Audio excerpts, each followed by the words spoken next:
संसद के पुराने भवन में आज कार्य दिवस का अंतिम दिन है और इसको लेकर संसद के दोनों सदनों में भी लगातार चर्चा हो रही है कि पिछले 75 वर्षों में संसद इतिहास कैसा रहा है, उसकी यादें, उसकी मेमोरीज़ को लेकर, उसके अनुभवों को लेकर और उनकी सीख को लेकर लगातार संसद में सांसद जो है लगातार अपनी भावनाएं व्यक्त कर रहे हैं। इस वक्त जो हमारे साथ हैं, इस वक्त ऐसे सांसद हैं जो 1989 से पिछले 34 वर्षों से संसद में वो जनता का प्रतिनिधित्व करते हैं और वर्तमान में केंद्रीय मंत्री का दायित्व भी निभा रहे हैं। संसद टीवी में आपका बहुत बहुत स्वागत है प्रहलाद सिंह पटेल जी। इतना 1989 में आप संसद में आए, 34 वर्षों का लंबा सफ़र, और आज ये जो पुराना भवन है वहाँ पे जो कार्यवाही है उसका अंतिम दिन है, क्या भावनाएं उमड़ रही हैं आपके मन में? प्रधानमंत्री जी के इस वाक्य से मैं अपनी बात शुरू करता हूँ। हम भाग्यशाली हैं कि हम संधि काल को देख पा रहे हैं। मैंने आज़ादी के 50 साल भी देखे इसी संसद में रहकर, गणतंत्र के 50 साल भी देखे, आज़ादी के 75 वर्ष देखे, और आज के दिन के बाद जब कल की सुबह होगी तो गणेश चतुर्थी के दिन भारत की आत्मनिर्भरता, आत्मविश्वास और संकल्प के प्रतीक एक नए भवन में ये विमर्श शुरू होगा। उसका भी मैं हिस्सा बनूंगा। मुझे लगता है कि लोकतंत्र में की यात्रा में ये ऐसे पड़ाव हैं जहाँ पर मैंने गठबंधन की सरकारें भी देखी, हमने स्थिरता होता हुआ भी देखा है, इतने परिवर्तन देखे हैं कि राजनीति के जो बड़े परिवर्तन हैं वो सब इस कालखंड में मैंने देखे हैं। 89 में आया था तो मैंने गठबंधन की वो सरकार देखी है जो कांग्रेस को हराकर भ्रष्टाचार के खिलाफ यहाँ पर आई थी। श्रद्धेय अटल बिहारी वाजपेयी के कालखंड को भी हमने देखा है, और उसके बाद अब हम मोदी जी का युग देख रहे हैं। तो मैंने 3 युग देखे हैं राजनीति के, वो जो बहुत महत्वपूर्ण युग हैं। और आज हम जब वर्तमान में खड़े होते हैं, जब हम इस भवन से जाएंगे, तो मेरे लिए महत्वपूर्ण बात यह है कि मैं नौजवान था 89 में, और 9th लोकसभा का सबसे कम उम्र का सांसद हुआ करता था।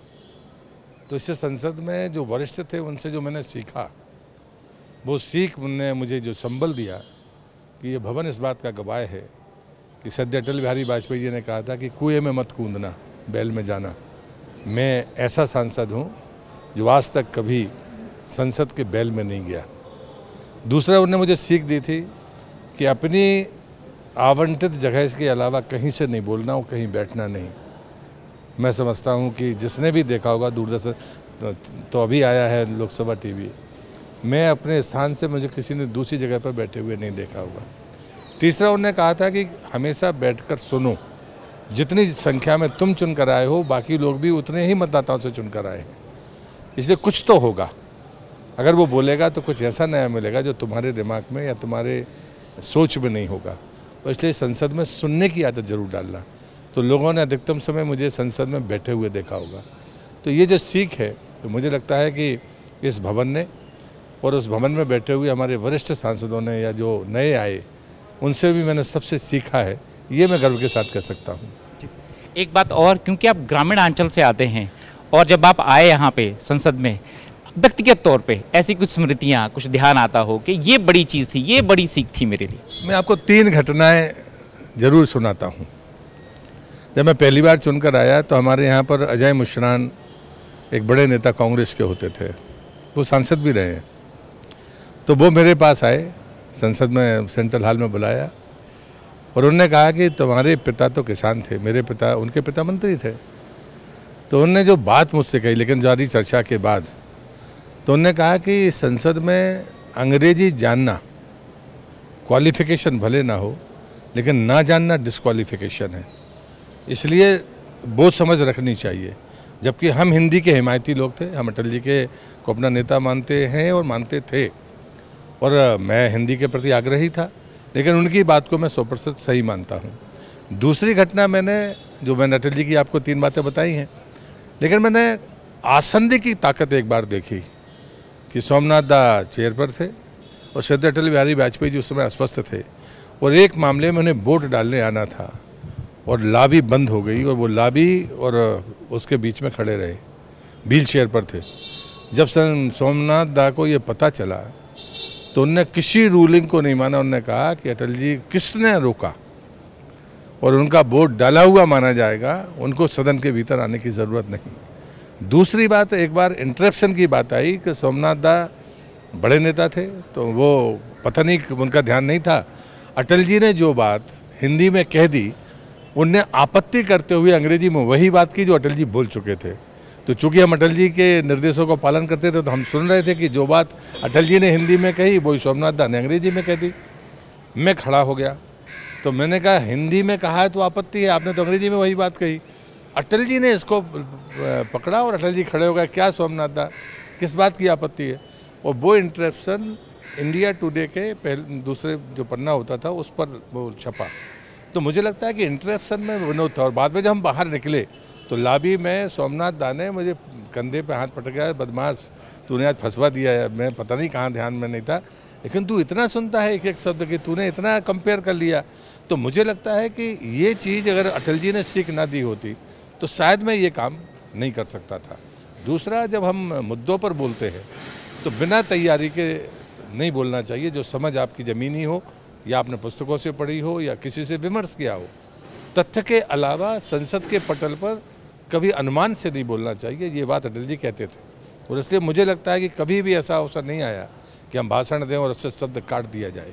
तो सदन के भीतर बोलने का मतलब है कि हम तथ्य और सत्य के साथ अपनी बात को रख रहे हैं, उसमें कहीं कोई क्वेश्चन नहीं कर सकता, चुनौती नहीं दे सकता। ये बड़ी बात होती है। पिछले 96 वर्षों में इस ऐतिहासिक भवन में बहुत सारे कानून बने हैं जन कल्याण के लिए। आपके नज़रिए से कौन कौन सी बड़ी बात है, क्योंकि बहुत सारी चीज़ें हुई है, पर कुछ आप बता पाए कि ये बड़ा हुआ इस देश में, ये इस संसद भवन में ये बड़े कानून बने इस 96 वर्षों की यात्रा में पिछले। मुझे लगता है यहाँ से फिर मोदी जी की इधर से एरा से ऊपर की तरफ जाना होगा। जो आज प्रधानमंत्री मोदी जी ने कहा धारा 370, जिसके लिए मेरे जैसा नौजवान राजनीति में आया था, भारतीय जनता पार्टी में आया।